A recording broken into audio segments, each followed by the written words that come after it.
I'm Eric Russell. I am out and about today here at Richmond Triangle Players with Phil Crosby. How are you doing today? I am great, thank you. Great, thank you for being here. Thank you for having me here. So, Richmond Triangle Players is moving into its 20th season, is that correct? 20th anniversary season this fall.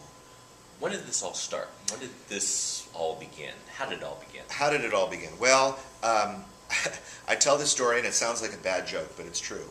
A businessman and an actor were sitting in a bar.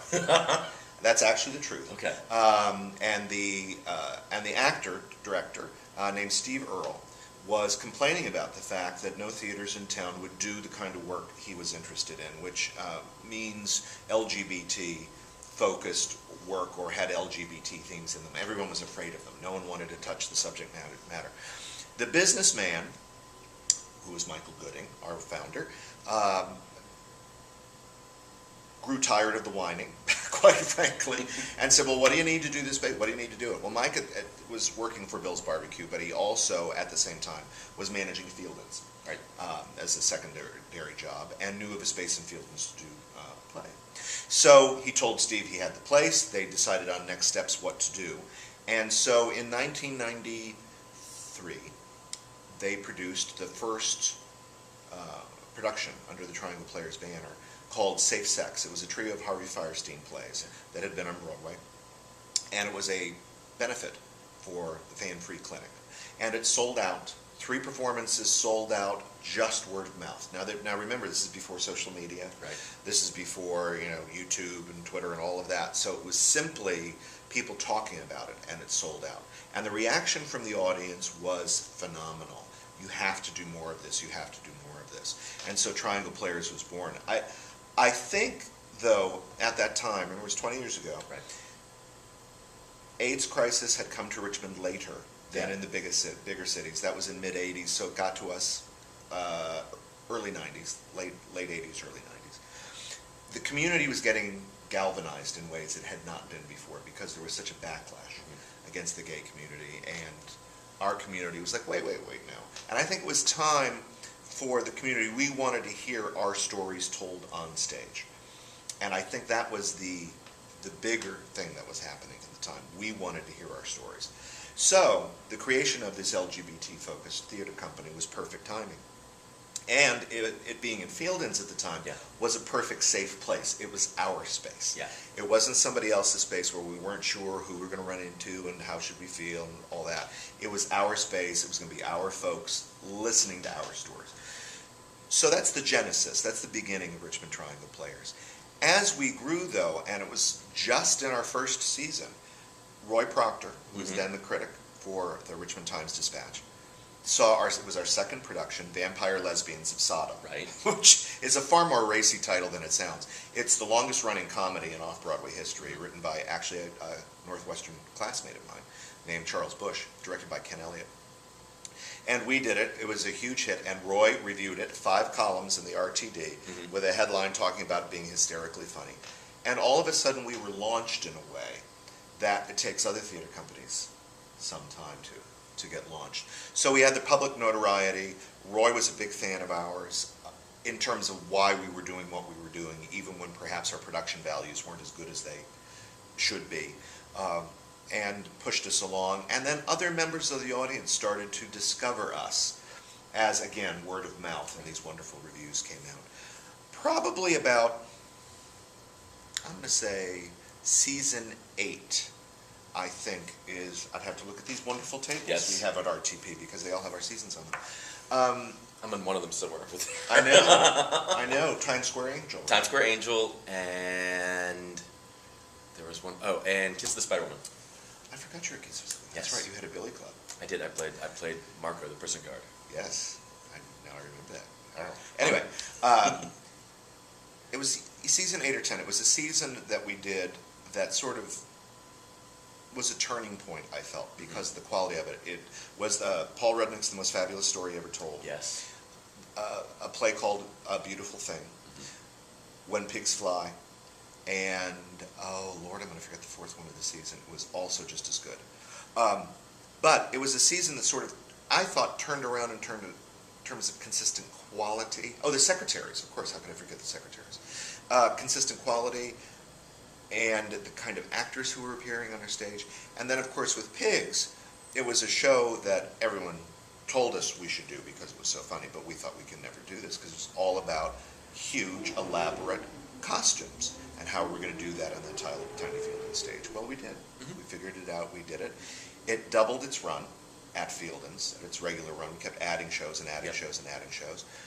And then, luck and Mike Gooding's great good sense, Theater 4 had just taken over the management of Barksdale Theater at Willow Lawn, and they had an empty summer. People kept telling us, you need to keep extending Pigs. Well, we couldn't at Fieldon's because of other things Fieldon's had coming up. Mike contacted Phil Whiteway at Barksdale and said, hey, we've got this show everyone says we should do. You have this empty space. What if we cut a deal and we do it at Barksdale for 4 to 6 weeks? And he did, and they did. And so Pigs then moved out of the gay ghetto, if you will, of Fieldon's and into Barksdale, where it played for 6 weeks. Got re-reviewed, played to a wonderful audience. We got a feature on Virginia Currents about the show. And so it was really sort of a turning point, a pivotal point, I think, in our history. Then we kept doing good work on that sort of upward trajectory. Sadly, around the next few years, the building at Fieldon's was just, for the audience members who came to it, was deteriorating around us at a rather astounding rate. In addition to the fact it had that huge staircase. Yeah, Mom was like, oh, the stairs. I'll come see it. Yeah. I'll climb the stairs. Well, and the stairs were a big hindrance to a lot of people, not just older folks, but anyone with any kind of walking or climbing disability. And because of that, we weren't eligible for funding from the Commission for the Arts and the National Endowment for the Arts because we were in a non-ADA compliant facility. So by season 15, and I am wrapping this up, by season 15, we knew it was time. We needed to either look for a new space or close up shop or think about doing something different. So on our 15th anniversary, we held a birthday party for ourselves, and we held it at the Jefferson. Mm-hmm. And we had done some work prior to that, so we had something to present at the party, because the whole idea of the party was to present this dream. And we did. We presented the dream of owning our own facility. We had architects' plans for, of course, a building we could never afford. But it meant we had done the work to think about a space and what it could look like for us. And luckily at that party, Rob Moss, who's a real estate entrepreneur and realtor, came to the event and listened to the dream, and he said, I'm thinking of buying some property in Scott's Addition, and one of the places I think would make a perfect theater. Come and see what you think. And because we'd done that preliminary work in identifying what it is that we thought we needed, we were able to come over to the space, look at it, say, yes, this will work beautifully. Oh, yes. And it is indeed the space we're sitting in now. So from our 15th anniversary, when all of this was just a dream in our heads, now we're going to celebrate our 20th anniversary. We've been in this space almost 3 years. The change in who we were, what we are now, what we've become is just phenomenal. And I'm so proud of this company. Because you've also premiered brand new works by people that were written just for RTP. Yes, we have. The Holiday Stops. Both the stops and the holiday stops were world premieres. A piece called The First Step, which was about sexual addiction, was premiered here. And we have people sending us scripts constantly. Also, I think all but 5 scripts that we have done over the 20-year period had ever been done anywhere before in Central Virginia. And that's pretty amazing. Oh, yeah. That we're doing work that really would never get done here unless we were doing it. Because Richmond Triangle Players is the only GLBT theater in the entire Mid-Atlantic region that is exclusively full-time professional theater, focusing on doing works relevant to the LGBT community and to its friends. I think one of the big differences in what we were at the beginning and what we are now, as I said in the beginning, it was really us telling ourselves our own stories to feel better. And now the world is changing. Yeah. Even as conservative as Virginia and Richmond are, the world's changing a lot. And you will come to our performances, and it will be largely just mainstream theater goers, straight audiences who like what we're doing. And they don't get weirded out or offended by what we do. They like the stories. They like the stories we have to tell. So that is also very gratifying to me because it means we're doing something bigger than just putting on fun plays for people. We are really helping to change the dialogue in Richmond in a very subtle, very entertaining, yet a very positive and powerful way. Because you've done things like This Beautiful City, title of show, I always get this one, last fall? Next fall. Next fall was the piece we just did this year, and of course Facing East, which was the very first show we did in this new space, which was tremendous.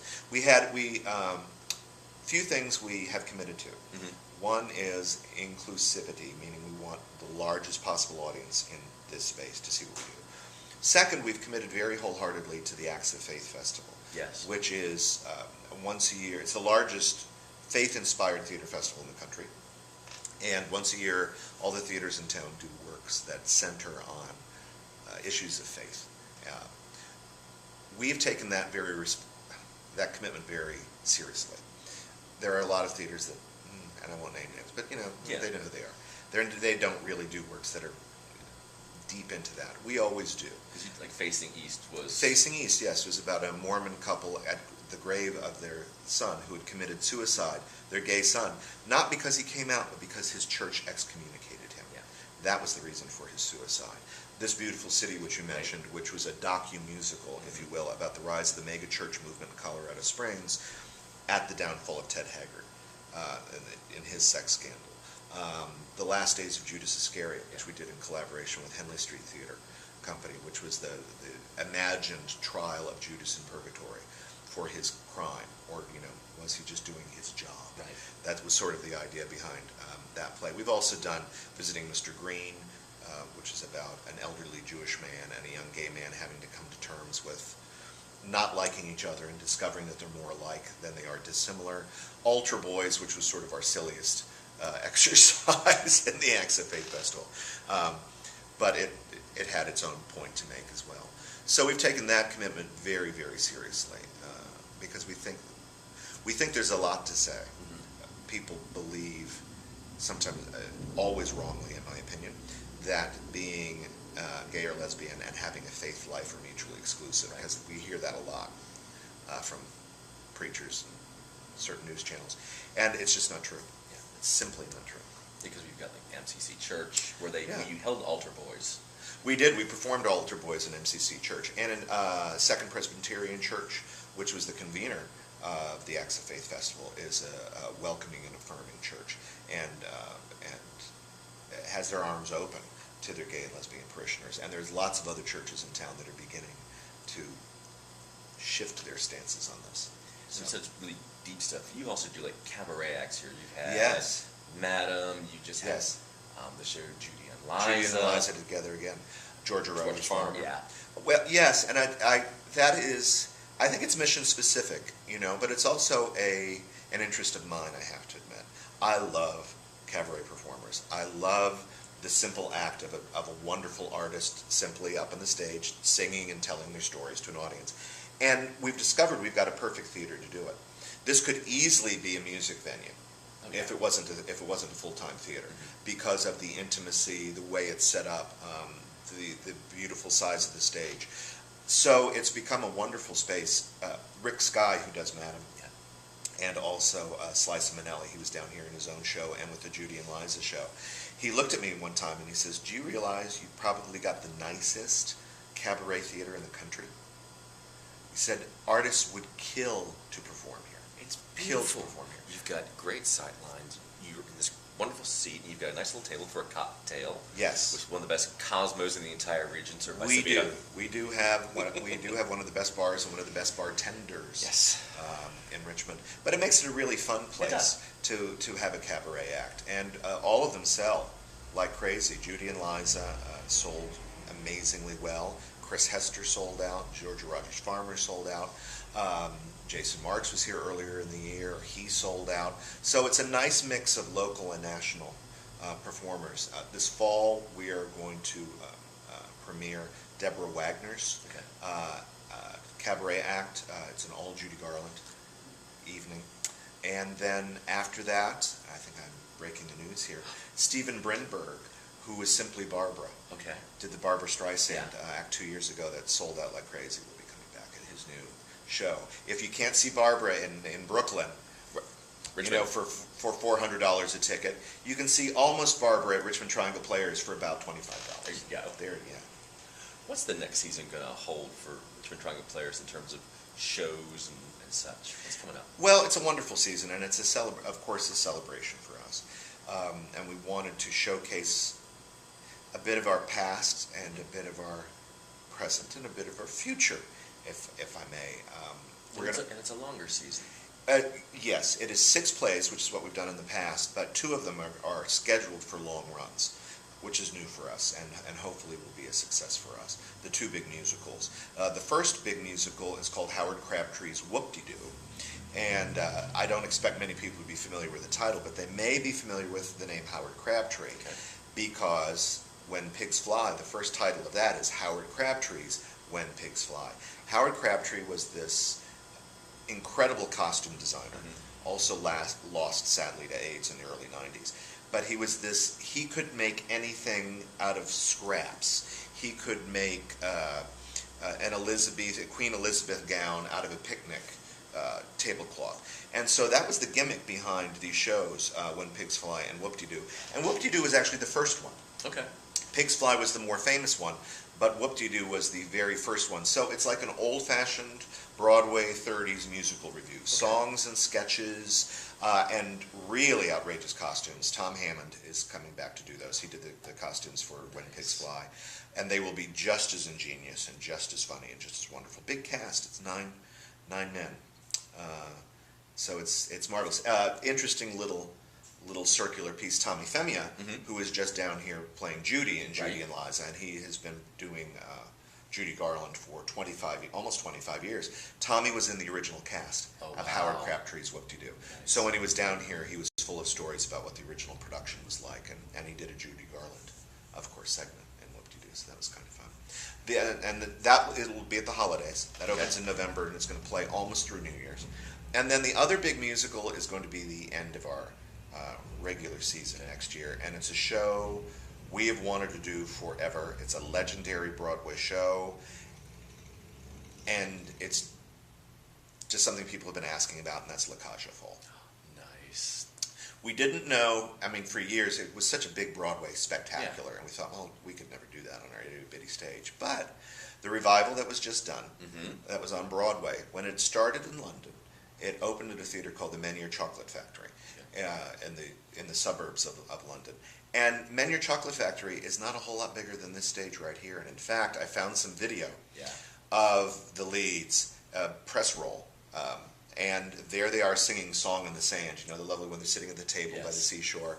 Well, they're sitting next to a black brick wall, just like ours. Okay. So it was very, very similar to the size and scope of what we're going to do. So we will have a marvelously ingenious production of La Cage aux Folles, and that will end our season and again have a nice long run. Out of all the seasons, do you have your top 5 favorite shows? Oh my. That's so hard to say because there's so many of them I love. Well, of course, the season I mentioned with those 4 amazing shows were pretty something. I'd say early on, outside of Vampire Lesbians, that sort of put us on the map. Another show that was legendary for us was Boys in the Band. Right. We weren't the first theater in town to do it. Believe it or not, Barksdale at Hanover Tavern was the first company in Richmond to produce that show. Not long after it opened off Broadway. Very brave thing to do at the time. Right. We did it in 1994, 1995. And people were like, well, isn't that dated? Isn't that wonderful? But the interesting thing is we got that commentary from the young guys in the audience saying, no, we want to see that. That's history. Yeah. We've never seen it before. Please put it on the stage. So we did it. It was very, very successful. I think some of the most amazing things, Kiss of the Spider Woman was incredible because, again, a big Broadway musical on a tiny little postage stamp stage. I would say Facing East, which was the inaugural production here. It's always going to hold a special place in my heart because it was the first show we did here. But it hadn't been intended to be the opening show of that season. Right. We'd intended to be in the space earlier. But because it was a serious piece, because it starred three actors, two of whom are very well known in the theater community, but had never, Dan Moore and Melissa Johnston Price, but had never worked with us before. The fact it was an acts of faith show, the fact that it took on such heartfelt subject matter, and the fact that every night people were sobbing and standing and screaming, applauding. It had an effect on sort of marking our territory as a brand new company in a way that I don't know that any other show would have done. So that really has a special place. And of course, since we've been in this space, the critical community has noticed us. I mean, our last year in field, in the very first year of the Richmond Theater Critics Circle Awards, we got nominated for one award, which was for hairdressing. You know, there you go. And now you've got... Well, yeah, our first year in here, we won, first full year in, Take Me Out was awarded Best Play by the RTCCs. Right. And all 4 out of 5 of our productions got significant nominations that year. Last year, at the RTCC Awards, we won Best Play in collaboration with Henley Street for Judas Iscariot. We won Best Musical for Title of Show, which was a tie with Barksdale's Dirty Little Rotten Scoundrels. So, you know, the biggest show in town and the littlest show in town both won the award for Best Musical. And we won the inaugural People's Choice Award for This Beautiful City, in addition to Andrew Hamm winning for Best Supporting Actor. And our founders, Mike Gooding, and then significant patrons, Don Warren and Jay McCullough, were honored for helping us get to where we are. So it was a big RTP year last year. And it feels really good that we're now recognized as being one of the significant cultural organizations in town, not this little thing on the side.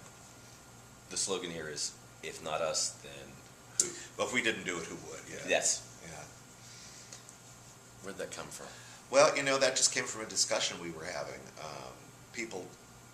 I think someone asked me, it was Mike Gooding, Noreen Barnes, and I, and someone asked us, why did you pick that certain play? I don't remember what the title was. And one of us responded, well, if we didn't do it, who would? And it was just a natural response. And then we discovered the more and more we thought about it, the more and more that was true. There is no one else in town producing this kind of work. And it's one of the reasons why we think it's seminal. Now, there are companies in town who are doing work that have some LGBT focus now. Firehouse does. Virginia Rep is doing Spring Awakening, which has a little subplot about that. And so we like to think that we've helped bring these issues into the mainstream. It's still our mission and our focus. That's going to be what we do 100% of the time. But we're real proud of the fact we're bringing those discussions out to where almost anybody can talk about it. Yeah. This has been fantastic. I know 20 years and being part of this. 20 years. If people want to get tickets about seasons or donate money or just be involved, how can they do that? Oh, heavens, they can do all that on our website. We try to make it easy for you. There's a season ticket form. Our new 20th anniversary season is on the website at www.rtriangle.org.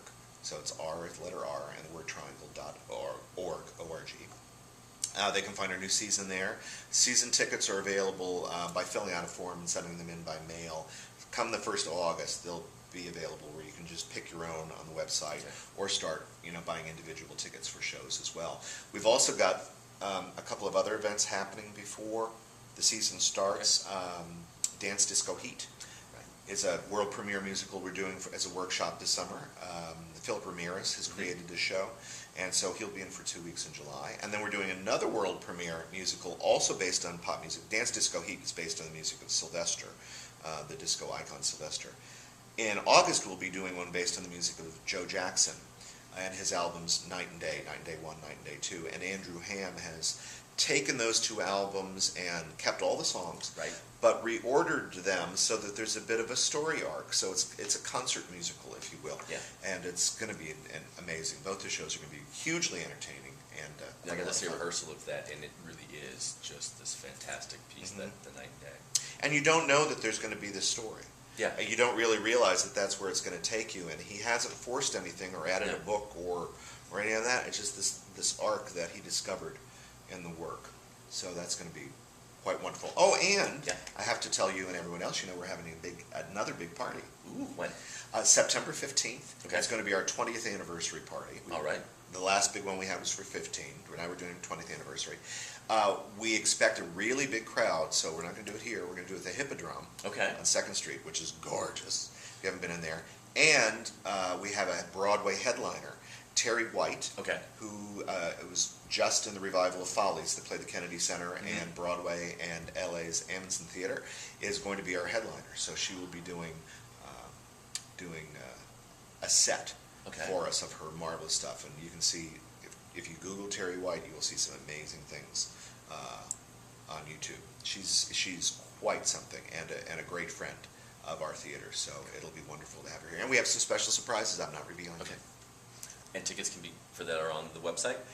Yes, actually, there's an early bird price through July 15th. Okay. Special lower pricing if you buy early, and you can find that on our website. Excellent. Well, this has been fantastic. Oh, thank you. Mwah. Thank you.